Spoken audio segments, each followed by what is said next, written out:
Bonjour à tous, aujourd'hui on va vous parler de la compatibilité des oligo-éléments, des petites astuces. Ça fera l'objet de nombreuses vidéos suivant le retour que vous nous ferez, mais suivant le plébiscite, pour essayer de rendre la chimie un peu moins obscure, parce que effectivement on peut faire des tas d'applications foliaires, faut-il encore que ça sorte du pulvé. Et puis vous essayez de vous expliquer comment on peut arriver à travailler sur le côté réducteur-oxydant des solutions et bien sûr les qualités des matières premières. Alors on ne peut pas brosser toutes les matières, mais on va vous donner déjà des grandes lignes de rendre plus limpide la lecture des différents éléments et des origines matières premières, puisqu'on avait fait une publication sur les différentes formes qui sont plus ou moins utilisables, plus ou moins valorisables, avec la bibliographie qui allait derrière. Donc on commence tout de suite par deux produits qui sont quand même des produits d'avenir, notamment le thiosulfate, où on va être amené à en parler beaucoup, puisque c'est quand même des produits qui améliorent nettement l'efficacité de la solution azotée quand elle est en mélange avec la solution azotée. Comment reconnaître un bon thiosulfate et comment, pourquoi pas en faire quelque chose d'autre et apprendre soi-même à travailler sur certains types de produits. Donc le thiosulfate est une forme un peu particulière, c'est un S2O3 qui a de grandes capacités et propriétés en application aussi foliaire, notamment dans un ordre nutritif, et sur ses propriétés pour créer des milieux hostiles aux maladies fongiques. Donc le thiosulfate est une solution plutôt limpide, composée souvent à 65% sur masse, j'entends bien, de soufre, sous sa forme thio. Donc là, on a aujourd'hui une solution de thiosulfate dans laquelle on va ajouter une solution d'acide phosphoreux un peu spéciale sur une classe un peu spéciale. Et vous voyez tout de suite la réaction qui se passe, c'est que si c'est du thiosulfate, ça va dismuter, une partie du soufre va s'évaporer en gaz sulfureux, et l'autre partie va se transformer en soufre élémentaire. On obtient une suspension de soufre élémentaire avec une certaine forme de phosphate, si on utilise de cette fameuse acide à base de phosphore. Donc c'est un phosphore un peu particulier, c'est les acides phosphoreux, mais vous voyez tout de suite la réaction. Et donc vous pouvez tout de suite tester chez vous facilement la qualité de votre thiosulfate en le faisant réagir avec de l'acide. Et si en plus on peut imaginer refabriquer une suspension de soufre élémentaire dont on connaît les propriétés au contact d'acide phosphoreux, on obtient une solution à base de phosphore et de soufre qui ont des vertus assez intéressantes, puisqu'on va créer une suspension qui va créer des conditions hostiles à toutes les maladies fongiques. Deuxième petite vidéo, on va pouvoir tester le fameux carbonate de potassium. Donc là, on va là aussi lui ajouter de l'acide pour voir si c'est vraiment du carbonate de potassium. Et là, on voit que la partie carbonate réagit avec l'acide en opérant un dégagement de CO2.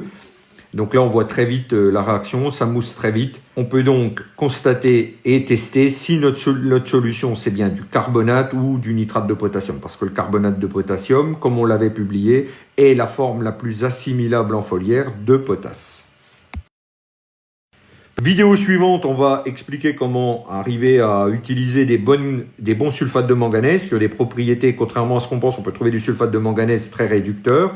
Là, malheureusement, en termes de solubilité, c'est pas toujours super fluide.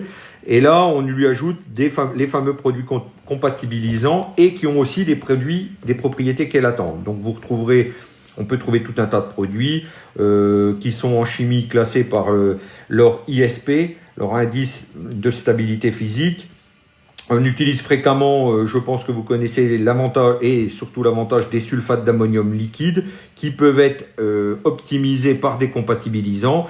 Dans vos recherches de produits, il suffit de se renseigner auprès de gens qui ont un peu de compétences en chimie et vous trouverez facilement ces produits. On ajoute fréquemment certains acides, mais en choisissant bien les types d'acides qu'on va choisir, on va pouvoir améliorer et conserver les propriétés réductrices d'un produit, comme c'est le cas de ce produit. Et vous voyez facilement, alors on a été obligé de faire des petits montages et d'accélérer la vidéo, car pour arriver à la totale fluidité, il se passe quand même quelques minutes. Voilà. Vidéo suivante, on a volontairement fait une bougie relativement difficile à compatibiliser. On le voit au niveau de la turbidité de cette solution qui est très opaque, qui est en train de plus ou moins prendre en masse. Cette solution est composée essentiellement, alors on a mis tout, certains phosphates incompatibles, du sulfate de magnésie, du bore, du manganèse, du cuivre. Et bien sûr, on vous montre l'intérêt d'utiliser justement des sulfates d'ammonium liquide avec compatibilisant sur des bases acides. Alors il peut y avoir plusieurs types de produits. Encore une fois, vous pouvez revenir vers nous, on vous fera la liste et vous voyez tout de suite la réaction qui se produit en solubilisant et en chélatant instantanément tous les éléments sans changer leurs propriétés ni réductrices ni oxydantes. Vidéo suivante, on va vous montrer cette fois comment réduire le cuivre, puisque le cuivre dans ses bonnes qualités, le sulfate de cuivre n'est pas très réducteur. Et comment on fait? Eh bien, on utilise encore une fois le produit très pratique en chimie, le thiosulfate, qui lui est très réducteur. Et vous voyez la réaction qui se produit instantanément. Comment rendre du cuivre réducteur? On lui ajoute du thiosulfate et vous voyez qu'il y a une grande compatibilité, ainsi qu'un changement d'état pour passer sur du cuivre à l'état très réduit. Voilà, aujourd'hui on n'a fait que quelques vidéos. Là-dessus, on va revenir et vous donner des autres vidéos avec des expériences aussi intéressantes et visuelles. Le but était de sensibiliser sur les catégories et les classes d'oligo et d'additifs qu'on peut utiliser. Le but est aussi de dédiaboliser, de donner de la limpidité sur la capacité à faire des mélanges, parce que on a eu des retours de mélanges d'oligo et divers et variés. Les bien fondés agronomiques des mélanges ne sont pas toujours contestables, mais leur utilisation et la facilité d'utilisation demandent un tout petit peu de base. Et donc, on va alimenter, refaire des vidéos au gré de vos demandes pour vous montrer tout l'intérêt d'utiliser des produits qui sont, somme toute, très peu onéreux, mais qui permettent de compatibiliser et de faire de bonnes associations logiques qui combinent à la fois des réponses agronomiques, techniques et pratiques. Voilà, n'hésitez pas à nous faire des retours et nous solliciter comme sur les dernières vidéos.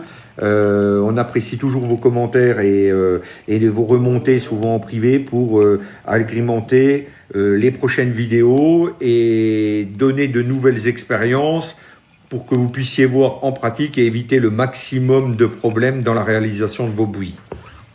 Voilà, à très bientôt, merci.